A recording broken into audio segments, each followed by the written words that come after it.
ایک انصاف پسند غیر مسلم بھی آج یہ محسوس کر سکتا ہے کہ قانونی اعتبار سے حکومتی سطحوں پر چاہے جس سطح پر دیکھ لیں مسلمانوں کے ساتھ ظلم اور زیادتی ہو رہی ہے۔ اس میں عام مسلمانوں کا خوف اور ڈر میں مبتلا ہونا، اپنے حفاظت کے تعلق سے فکر مند ہونا کہ میں یہاں انسیکیورڈ ہوں،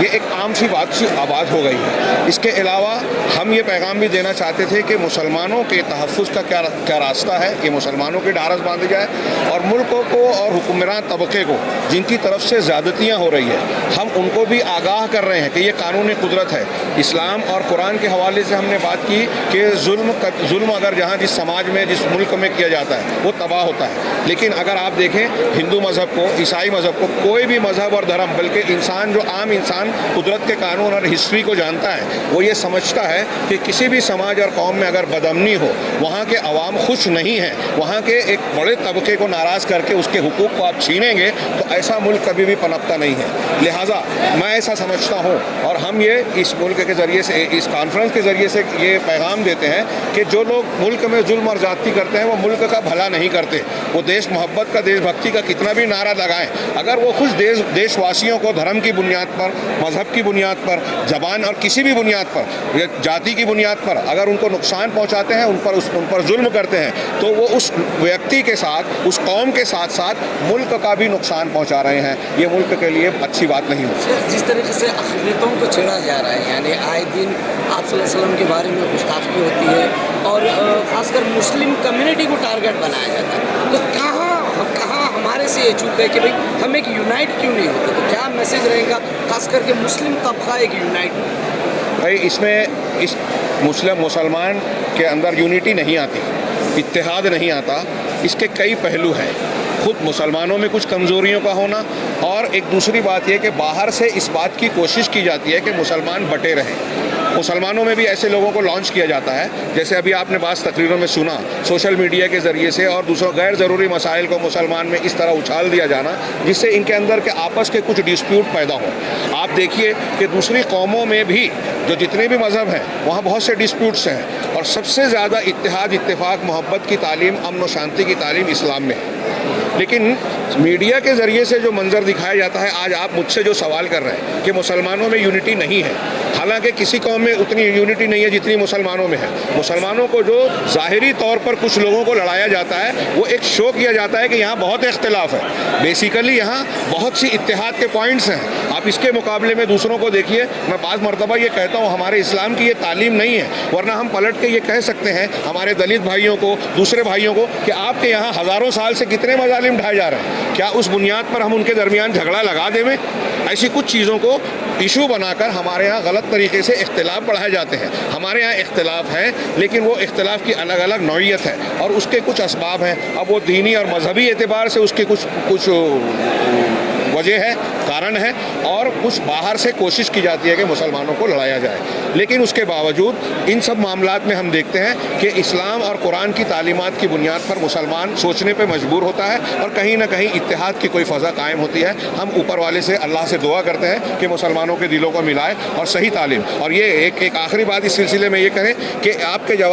کے سوال کا شارٹ جواب یہ ہے کہ اگر مسلمان صحیح طریقے سے جو اسلام کا صحیح عقیدہ ہے، عقیدے کو کیا بولیں گے؟ فیتھ، اسلام کا جو سچا اور صحیح فیتھ ہے اور اس کی قرآن اور حدیث کی تعلیم ہے، اگر اس سچے اور خالص اسلام کو لوگ ایکسیپٹ کر لیں گے تو جھگڑا ختم ہو جائے گا۔ 90% جھگڑا۔ جس طرح سے ہر آئے دن مسجدوں پر ٹارگٹ کیا جا رہا ہے، ملک کے علاوہ اگر کرناٹک کی بات کی جائے تو یہاں پہ 200 سے زیادہ مسجدیں اور قدیم مسلم کے ادارے جو ہیں ان پر ٹارگٹ کیا جا رہا ہے کہ وہ مندریں تھیں۔ ایسے حالات میں مسلمانوں کو کیا رول ادا کرنا چاہیے، کس طرح سے اس مسلمانوں کو سنجیدگی کے ساتھ پہلے تو مرکزیت بنائیں مسلمانوں میں، مختلف جماعتوں میں، اور اس میں جو بڑے ہیں اور ان بڑوں میں جو ایماندار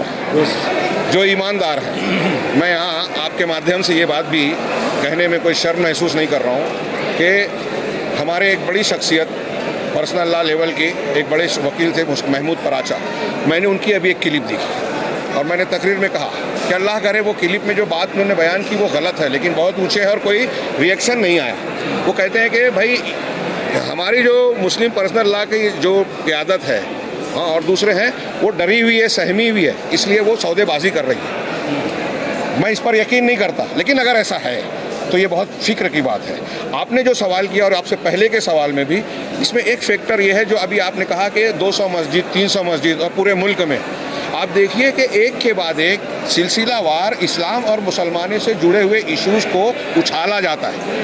ان کو پہلے بابری مسجد کا معاملہ, اس سے پہلے کے کچھ مسائل, پھر اس کے بعد یہ پہلے کہتے تھے 3 مسجد پھر 3000 مسجدیں. یہ اسلام اور طلاق کا مسئلہ, حلال اور طلاق کا مسئلہ, دھرم سنسد کا معاملہ, ابھی جو مسائل چل رہے ہیں NRC کا مسئلہ, سب لوگ سمجھ رہے ہیں, غیر مسلم بھی سمجھ رہے ہیں کہ اس میں بظاہر ٹارگیٹ اور اچھالا جاتا ہے مسلمانوں کو, لیکن ٹارگیٹ بہت سارے کمزور ورگ اور طبقات بھی ہیں. اور جہاں تک مسلمانوں کے تعلق سے یہ جو آپ نے کہا کہ یہ کیوں ایک کے بعد ایک بات آتی ہے, تو یہ تقریروں میں بھی بات آئی اور سب جانتے ہیں کہ ایک خاص طبقہ ہندوستان میں ایسا ہے جس کے کچھ پولیٹیکل ایشوز ہیں, وہ اپنے پولیٹیکل چیزوں کو بنانا چاہتا ہے, گورنمنٹ ہاتھ میں رکھنا چاہتا ہے, اور اپنے کچھ ثقافتی چیزوں کو جو ان کے مذہبی ہیں اس کو غالب کرنا چاہتا ہے. وہ مذہبی نہیں جو عام ہندو اور عام غیر مسلم سمجھتا ہے, وہ مذہبی جو منوسمرتی وغیرہ کی تعلیمات میں ہے, جس کو یہ خود کھل کے نہیں کہہ سکتے, خود کھل کے نہیں کہہ سکتے کہ ان کے یہاں ایک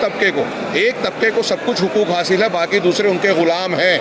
یہ ان کے دھارمک کتابوں میں, اس کو حاصل کرنے کے لیے وہ ایسا کہہ نہیں سکتے ملک میں کہ ہم یہ چاہتے ہیں. لہذا مسلمانوں کو ٹارگٹ بنا کے ہندوؤں کو یہ بتایا جاتا ہے کہ دیکھیے یہ تمہارے دشمن ہیں. اور یہ بار بار ہم جانتے ہیں کہ آج دیش کا حکومت, آپ دیکھیے کہ معیشت میں